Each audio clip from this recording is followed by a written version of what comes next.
उसको अपन बोलते हैं सलाइवा। वो नाक से जो भी सिक्रीशंस निकलते हैं, जैसे आपकी नाक बहती है ऐसी उन लोगों की बहती है, तो उससे जो भी सिक्रीशन निकलता है उसमें कीटाणु होता है जिसको अपन बोलते हैं H1N1, है ना। आप पेपर में भी पढ़ोगे तो कई जगह आपको मिलेगा H1N1 वायरस, है ना, विषाणु। तो इसके कारण से क्या होता है, स्वाइन फ्लू होता है। और कहाँ पर होता है, तो सुअर के सलाइवा से ये निकलता है, वहीं पर ये वायरस उत्पन्न होता है और फिर जगह जगह लोगों के अंदर फैलता है। सबसे ज्यादा हम लोग आपके पास क्यों आए हैं, हम लोग इसीलिए आपके पास आए हैं कि जितने भी सुअर होते हैं अधिकतर सिटी के बाहर रखे जाते हैं, या फिर जो पशुपालन केंद्र होते हैं जो सिटी के बाहर होते हैं वहाँ होते हैं।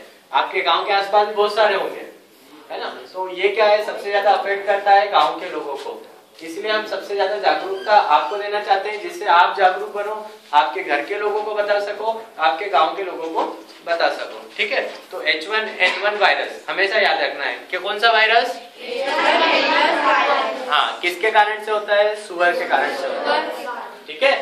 ठीक, अब अपन आगे बढ़ते हैं। अब इसके लक्षण क्या होते हैं। लक्षण मतलब जो आपने देखा होगा, जनरली बुखार आता है तो कैसा बुखार आता है, शरीर गर्म हो जाता है, सिर दुखता है ना, ये बुखार के लक्षण है। ऐसे ही H1N1 जब होता है तो उसके क्या लक्षण होते हैं और अपन उससे कैसे बच सकते हैं। अब इसके जो लक्षण है वो सामान्य लक्षण है, सभी को जो दूसरे लक्षणों के मुताबिक होते हैं, जैसे सर्दी होना, खांसी होना, सांस लेने में तकलीफ होना, सिर दर्द होना और बुखार आना। ये सबसे ज्यादा प्रमुख लक्षण होते हैं किसके, ये वाले वायरस के, स्वाइन फ्लू के। स्वाइन फ्लू जो बीमारी है उसके सबसे ज्यादा लक्षण होते हैं। सबसे पहला होता है, आप मेरे साथ रिपीट करते जाना जिससे आपको याद रहेगा, छोटे बच्चे भी सुनते जाएंगे। सबसे पहला लक्षण होता है सांस लेने में तकलीफ होना, बोलते जाइए, तकलीफ होना। दूसरा होता है कफ कोल्ड होना, मतलब सर्दी खांसी। दूसरा कारण तीसरा कारण होता है सिर दर्द। चौथा कारण होता है बुखार, है ना। तो ये सभी लक्षण होते हैं स्वाइन फ्लू के, जो सामान्य लक्षण होते हैं। पांचवा होता है सिम्टम्स, नाक से पानी आना। क्या होता है, है ना। तो नाक से पानी आना, ये सभी सिम्टम्स होते हैं स्वाइन फ्लू के।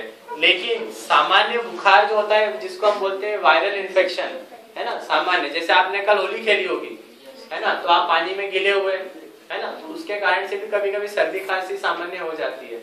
तो ये उन लक्षणों से मैच करता है। तो हमें कैसे पता चलेगा कि ये सामान्य बीमारी है या फिर ये स्वाइन फ्लू है ना। तो उसको जानकारी करने के लिए सबसे पहला तो यही होता है कि अगर आपको सर्दी खांसी